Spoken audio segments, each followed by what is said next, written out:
Assalamualaikum warahmatullahi wabarakatuh. Perkenalkan, nama saya Ahmad Zainal Arifin dari kelas Komunikasi Penyiaran 1 dengan NIM 06. Perkenalkan, nama saya Indian Afifah, kelas KPI 1, NIM 15. Perkenalkan, nama saya Rani Ayu Halida dengan NIM 22, saya dari KPI 1. Perkenalkan, nama saya Abdul Azam Amuro, Prodi KPI 1, NIM 33.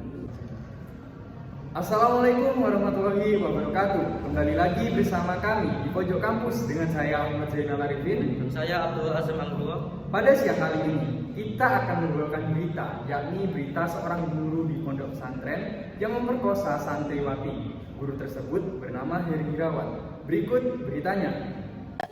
Dilansir dari Nasional Kompas.com mengenai berita tentang Heri Irawan yang menyita banyak perhatian publik karena melakukan pemerkosaan terhadap 13 santriwatinya.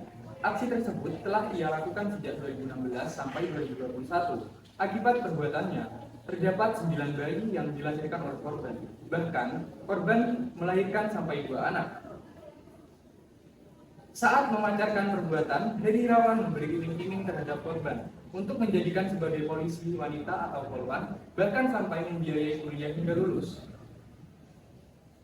Namun para korban juga dieksploitasi untuk bekerja di bagian tata usaha. Dalam persidangan, Heri Irawan mengakui telah bersalah dan telah mengakui kesalahannya dengan memperkosa 13 santriwati. Ia mengatakan hilaf dan meminta maaf atas segala perbuatannya. Terungkap juga di persidangan ada tekanan dari Irawan hingga para korban tidak berani mengakui dan mengungkapkan kejahatan yang telah dilakukan gurunya tersebut, yaitu Heri Irawan. Sekian. Bagaimana jejak Heri Irawan hingga difonis mati? Menurut Dedi Jabar, pada bulan Mei 2021 adanya laporan yang diterima oleh Polda Jabar tepatnya pada tanggal 8 Desember 2021. Kasus Heri Irawan muncul ke publik dan sudah dilakukan beberapa kali sidang dalam memeriksa saksi-saksi korban. Dengan itu diketahui Heri sudah melakukannya dari 2016 hingga 2021. Pada Desember tanggal 13 yaitu pengakuan Heri Irawan perkosa santriwati, dan tanggal 14 adanya arahan Bapak Presiden Jokowi soal kasus ini. Beliau meminta penanganan hukuman terhadap Heri dilakukan tegas dan meminta agar memperhatikan kondisi korban. Tanggal 15 adanya dugaan penyelewengan dana bantuan dengan memanfaatkan santriwati dan bayi sebagai alat menarik simpati dan bantuan. Tanggal 16 menghadirkan 21 saksi di 16 kali sidang. 11 Januari tuntutan hukuman mati kebiri kimia karena dinilai jaga sesuai dengan perbuatan Heri, serta hukuman denda 500 juta dan restitusi kepada korban 391 juta adanya keputusan akhir dari Hakim PT Bandung vonis mati Heri Irawan. Terima kasih. Hakim menilai perbuatan Heri Irawan terbukti bersalah dengan pasal 81 ayat 1, ayat 3, ayat 5, JO pasal 76D UU RI nomor 17 tahun 2016 tentang perubahan atas Undang-Undang nomor 23 tahun 2002 tentang perlindungan anak, JO pasal 65 ayat 1 KUHP. Kemudian apa saja yang divoniskan terhadap Wirawan atau Heri Irawan? Yaitu yang pertama adalah terbukti sah bersalah atas pengadilan meyakini bahwa ia melakukan tindakan pidana dengan sengaja melakukan kekerasan terhadap anak untuk melakukan persetubuhan dengan yang dilakukan pendidik yang menimbulkan lebih dari satu orang beberapa kali, bagaimana dalam terdakwa primer. Yang kedua, menjatuhkan pidana kepada terdakwa oleh karena itu dengan penjara seumur hidup. Yang ketiga, menetapkan terdakwa tetap ditahan.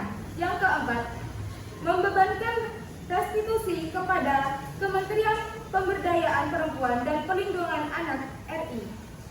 Yang kelima, menetapkan 9 anak dari para korban dan para korban agar diserahkan ke perawatannya kepada pemerintah Provinsi Jawa Barat, Perlindungan dan Anak Provinsi Jawa Barat dengan dilakukannya evaluasi secara berkala. Keenam, menetapkan barang bukti sebuah sepeda motor berwarna hitam dirampas untuk negara. Yang ketujuh, membebankan biaya perkara kepada negara.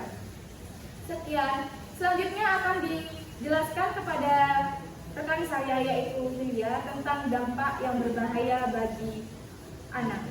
Terima kasih. banyak dampak berbahaya yang ditimbulkan dari pelecehan seksual pada anak, yaitu dapat berpengaruh pada psikologis, fisik, dan sosialnya. Inilah beberapa di antaranya.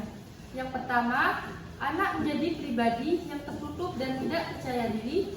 Yang kedua, timbul perasaan bersalah, stres, bahkan depresi. Yang ketiga, timbul ketakutan atau fobia tertentu. Yang keempat, mengidap penggangguan traumatik pasca kejadian atau PTSD. Yang kelima, susah makan dan tidur, mendapatkan mimpi buruk. Yang keenam, terjangkit penyakit menular seksual. Yang ketujuh, disfungsi seksual. Yang kedelapan, tidak bersosialisasi dengan lingkungan luar. Yang kesembilan, mudah merasa takut dan cemas berlebihan. Yang kesepuluh, prestasi akademik menjadi rendah. Yang kesebelas, adanya gangguan psikis dan bisa menghambat tumbuh kembang anak. Dan yang terakhir, di kemudian hari anak bisa menjadi lebih agresif, berpotensi melakukan tindak kriminal, bahkan menjadi calon pelaku kekerasan. Terima kasih.